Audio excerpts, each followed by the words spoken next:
ಬದುಕು ಮುಗಿಯುತ್ತಿದೆ, ದೀಪ ಆರಿದಂತೆ, ತೆರೆ ಅಡಗಿದಂತೆ, ಮೇಘ ಕರಗಿದಂತೆ. ಉಳಿಯುವುದು ಬರೀ ಬಯಲು, ಮಹಾಮೌನ, ಶೂನ್ಯ ಸತ್ಯ. ಹಲವು ದಶಕಗಳ ಕಾಲ ಈ ಅದ್ಭುತ ಜಗತ್ತಿನಲ್ಲಿ ಬಾಳಿದ್ದೇನೆ, ನೋಡಿ ತಿಳಿದು ಅನುಭವಿಸಿದ್ದೇನೆ. ನನ್ನ ಬದುಕು ಕೊನೆಗೊಳ್ಳುವ ಮುಂಚೆ ಅದನ್ನು ಕೃತಜ್ಞತೆಯಿಂದ ಸ್ಮರಿಸಬೇಕು. ಅದಕ್ಕಾಗಿ ಈ ಅಂತಿಮ ಅಭಿವಾದನ ಪತ್ರ.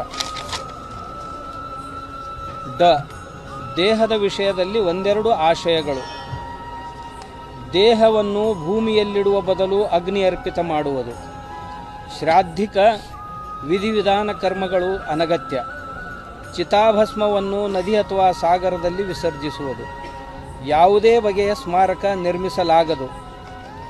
ಅಂತಿಮ ನೆನಹು: ಸತ್ಯವೂ ಇಲ್ಲ, ಅಸತ್ಯವೂ ಇಲ್ಲ, ಸಹಜವೂ ಇಲ್ಲ, ಅಸಹಜವೂ ಇಲ್ಲ, ನಾನೂ ಇಲ್ಲ, ನೀನೂ ಇಲ್ಲ, ಇಲ್ಲ ಇಲ್ಲ ಎಂಬುದು ತಾನಿಲ್ಲ, ಗುಹೇಶ್ವರನೆಂಬುದು ತಾ ಬಯಲು. ಅಂತ್ಯಃ ಪ್ರಣಮಾಂಜಲಿ.